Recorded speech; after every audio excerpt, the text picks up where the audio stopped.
আনন্দ কোনো জিনিস নয় যা বাজারে কিনতে পাওয়া যায়। এটা কোনো প্যাকেটবন্দি সুখ নয় যা টাকা দিয়ে পাওয়া সম্ভব।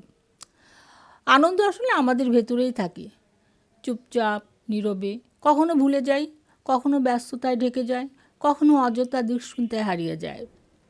তবু আনন্দ হারায় না, শুধু একটু চার্জ দরকার হয়। কখনো প্রিয় কারোর সাথে কিছু সময় কথা বলে, কখনো নিজের সাথে নীরবতা, কখনো এক কাপ চা, কখনো আকাশের দিকে তাকিয়ে থাকা। এই ছোট ছোট মুহূর্তগুলোই আনন্দকে আবার জাগিয়ে তোলে। আমরা বাইরে খুঁজি, কিন্তু আসলে আনন্দের ঠিকানা আমাদের নিজের ভেতরেই। শুধু মাঝে মাঝে নিজের মনটাকে সময় দিতে হয়, নিজেকে ভালোবাসতে হয়, আনন্দ নিজেই ফিরে আসে। আনন্দ আমাদের জীবনে খুব দরকার। যেখানে আনন্দ থাকে সেখানে জোর করে কিছু আনতে হয় না, অনেক কিছু নিজে থেকেই চলে আসে। প্রথমেই আসে শান্তি, মনটা অস্থির থাকে না, ভেতরে এক ধরনের স্থিরতা কাজ করে। তারপর আসে কৃতজ্ঞতা, যেটা আমাদের জন্য খুব দরকার। প্রতিটি মুহূর্তের জন্য কৃতজ্ঞ থাকা ভালো, ভালো খারাপ দুটোই। খারাপ মুহূর্তের জন্য কৃতজ্ঞ থাকতে হয়, কারণ খারাপ মুহূর্তটুকু না এলে আপনি বুঝতে পারতেন না, খারাপ সময়ের অভিজ্ঞতাটুকু হতো না। আমি আমার ভালো এবং খারাপ দুই সময়ের জন্যই কৃতজ্ঞ।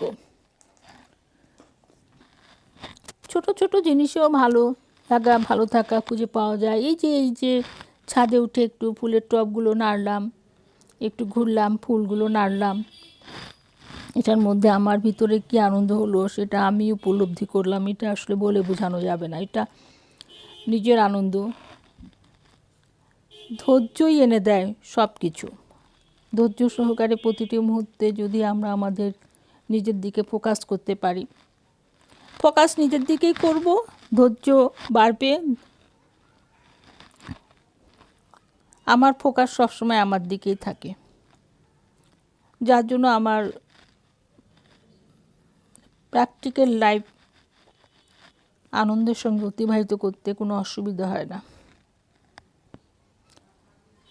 ধৈর্য একটা মানুষের সুন্দর দৃষ্টিভঙ্গি, আসলে প্রতিটি মানুষেরই থাকার দরকার। আল্লাহ রাব্বুল আলামিন আমাকে এই ধৈর্যটা দিয়েছে, এটার জন্য আমি আল্লাহর কাছে অনেক শুকরিয়া আদায় করি। অনেক অনেক ধৈর্যের মধ্যেই যেন আমি আমার পুরো জীবন পার করতে পারি, এটাই চাই।